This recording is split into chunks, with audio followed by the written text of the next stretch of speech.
Welcome back to Daytime. Travel is at an all-time high since the pandemic, and pictures featuring those unique, popular, or even scenic destinations are obviously the most Insta-worthy.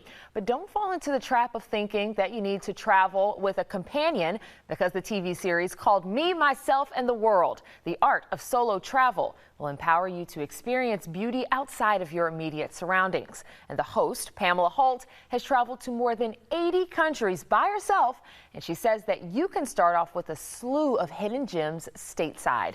Pamela Holt is here to tell us all about them now. Hi, Pam. How are you?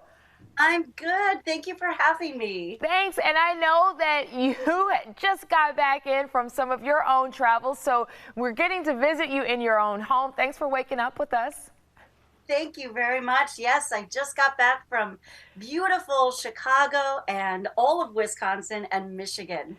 Gosh, you go all over the place. I love it. How did you get into solo travel, or what was it that sparked your desire to head out there alone? Well, I think I caught the bug when I was about my 14th birthday. I celebrated it in Hong Kong, and it was that moment that I really looked around and saw this is what I want to be a part of, this immersiveness in all these different cultures. And I got the bug right then and there. And I started traveling solo when I was 19 with my first trip to Japan. It was incredible.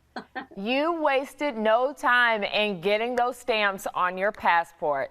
But just in case we're not ready to travel alone internationally, let's talk about some of the places that are here in the States that you recommend. And I know you say Wisconsin is actually a good place for a wellness retreat. It is. It's for the ultimate in health and wellness retreat is Kohler, Wisconsin. We all know Kohler as the bathroom and kitchen fixtures, but it is such a welcoming destination. It's perfect for solo travelers to rest, relax, and spa. It is the five-star American club, the Kohler Waters Spa. It's an incredible property for the ultimate in relaxation, exclusive treatments, and wellness retreats. As you can see by the pictures, it is stunning. It It is looks beautiful there. How long would you say someone needs to stay there in order to be able to get that full effect of separation from the busyness of the world? I would for sure at least 2 days. You can get yourself unpacked and get yourself ready. And right next door is Sheboygan, where you have the Blue Harbor Resort, and it's a six. I got a 60-minute intensive massage intuitive session. It was incredible, and that was at their Reflection Spa. I'm telling you, Wisconsin was so warm, so welcoming, and you have two options right within each other within just a few miles. Oh, I love it. Okay, what about for the explorer type? I know you've been and you recommend Colorado. I do. Colorado is a great place to really test your limits as a solo traveler. It's fresh air, beautiful trails, 100,000 square miles of scenery, beautiful scenery, and 4 national parks. They have Rocky Mountain, Mesa Verde, great sand dunes where you can actually go sand surfing, and Black Canyon of Gunnison. And it's really great for stargazing. And it's just an hour and a half from there, just past Denver. You can go to live music right in nature in Red Rocks Amphitheater. And I just wanted to share something with you. When I was having breakfast in Wisconsin, I met a woman who had solo traveled to Colorado. And I said, "Oh, how was that?" And she looked at me and she said, "I found happiness by myself." And I said, "Where?" And she said, "All of Colorado." It was such a moving moment.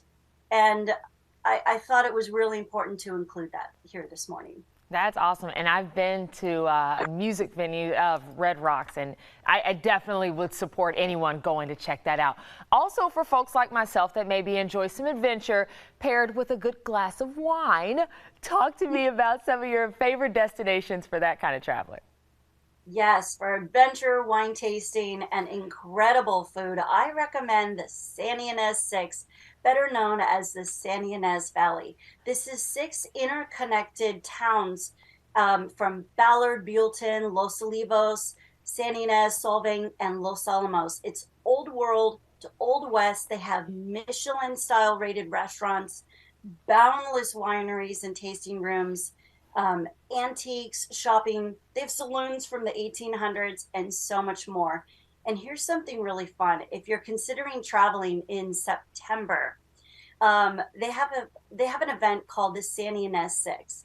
It is 6 towns, 6 towns in 4 days, and they have the chef-driven tables that they put all along Main Street.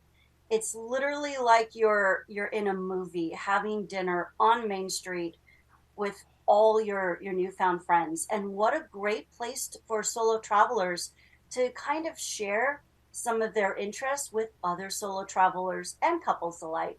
I love Um, that. And since you said it's coming up in September, people probably got to book those flights here soon. yes. Okay, so lastly, you're suggesting a place that I actually don't know very much about, so I'm excited to hear Prescott, Arizona. What's there? Yes, Prescott, Arizona. I think this is a really underrated town, and it's actually Prescott, Arizona. It's a hidden gem with a buzzing food scene, antiquing, and they have the famous Whiskey Row, which is so much fun for tons of different styles of music, dancing, bar hopping. And when you're in Prescott, this was the original territory, the original capital of the Arizona Territory, and they have amazing history. And there's actually some hidden speakeasies and opium dens hidden underneath the town from the Prohibition era. And there's some alleged underground tunnels. That's really fun.